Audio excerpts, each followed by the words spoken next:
Assalamualaikum warahmatullahi wabarakatuh. Anak-anak, kita bertemu lagi dengan pelajaran bahasa Indonesia.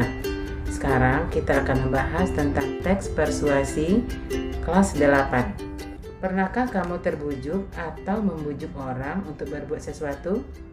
Nah, itu artinya kamu sudah cukup akrab dengan hal-hal yang persuasif.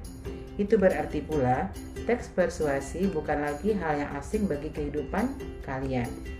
Bahkan, kemampuan untuk bisa mempengaruhi orang sangat penting kamu kuasai, misalnya dalam kegiatan berbicara di depan umum.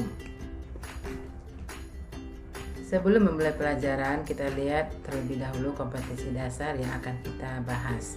Kompetensi dasar 3.4, menelaah struktur dan kebahasaan teks persuasi yang berupa saran, ajakan, dan pertimbangan tentang berbagai permasalahan aktual dari berbagai sumber yang didengar dan dibaca.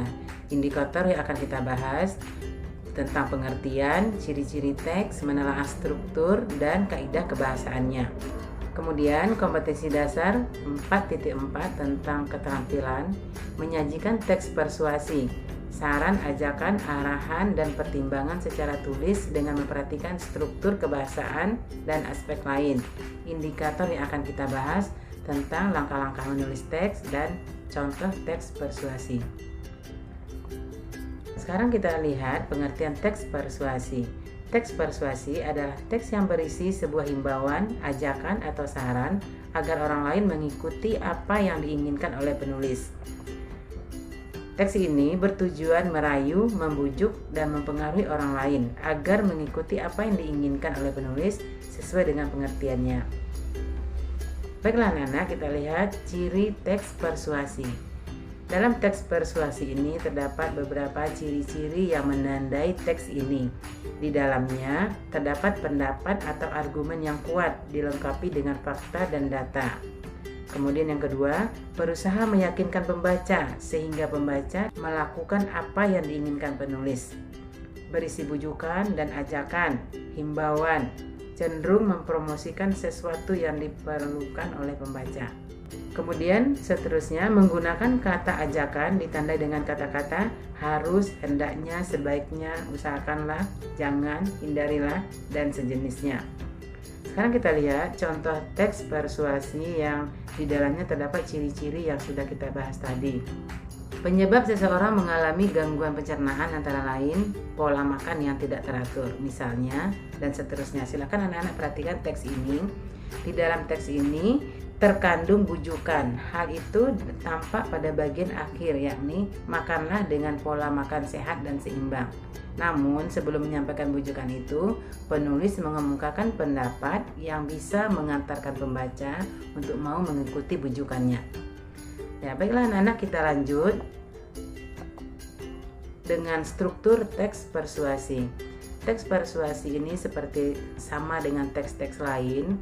Kalau ingin menulis teks persuasi, kita juga ada struktur yang akan kita ikuti. Pertama, pengenalan isu.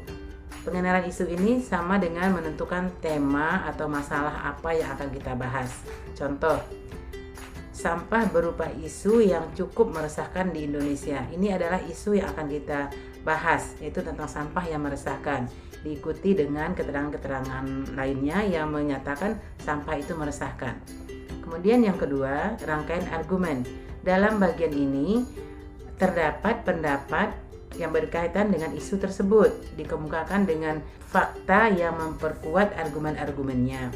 Contoh yang mana terdapat beberapa fakta dan argumen yang memperkuat tentang sampah yang merupakan isu yang cukup meresahkan tadi. Kita lihat, sampah yang kita buang di mana saja tidak akan hilang sendiri, apalagi jika sampah tersebut merupakan sampah anorganik atau sampah yang tidak dapat diuraikan oleh tanah. Ini merupakan fakta. Kemudian paragraf kedua, silakan anak-anak dibaca. Ini adalah merupakan pendapat atau argumen-argumen yang mendukung fakta tadi, dan paragraf ketiga juga merupakan pendapat atau argumen dari penulis. Kemudian lanjut yang ketiga, di dalam teks ini strukturnya ketiga pernyataan ajakan, yakni sebagai inti dari teks persuasi yang di dalamnya menyatakan dorongan kepada pembaca atau pendengarnya untuk melakukan sesuatu. Jadi apa yang ingin dilakukan oleh pembaca berupa ajakan apa. Kita lihat contohnya. Oleh karena itu, buanglah sampah pada tempatnya. Sesederhana itu, maka berbagai dampak negatifnya akan terhindarkan. Hargailah orang-orang yang selama ini berjasa menjaga kebersihan.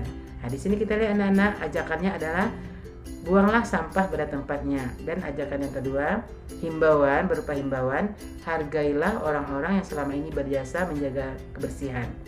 Ya, lanjut anak-anak, kita lihat penegasan kembali yang biasanya ditandai dengan ungkapan-ungkapan seperti demikianlah, dengan demikian, oleh karena itulah, dan lain-lain. Nah, kita lihat dalam penegasan kembali ini menyatakan kembali permasalahan utama yang sudah dibahas dari penjelasan sebelumnya. Contoh, menghargai mereka sama dengan kita menghargai diri sendiri. Karena itulah, saat kita membuang sampah sembarangan, kita akan menjadi pribadi yang kotor seperti sampah itu sendiri. Mari buang sampah pada tempatnya dan jagalah kebersihan. Jadi ditegaskan kembali di sini ajakannya adalah supaya pembaca mau membuang sampah pada tempatnya demi menjaga kebersihan. Sekarang kita lanjut ke kaidah kebahasaan teks persuasi. Ini sama seperti teks eksposisi, kaidah kebahasaannya hampir sama, tapi di sini lebih menekankan kepada ajakan. Yang pertama kita lihat di sini ada mengandung ajakan, dorongan, saran, bujukan dan sejenisnya. Contoh, makanlah dengan pola makan sehat dan seimbang. Kemudian yang berikutnya menggunakan kata-kata teknis atau peristilahan yang berkenaan dengan topik yang dibahas, berkaitan dengan permasalahan remaja. Digunakan kata-kata yang relevan dengan masalah itu seperti teknologi, internet, reproduksi dan lain-lain.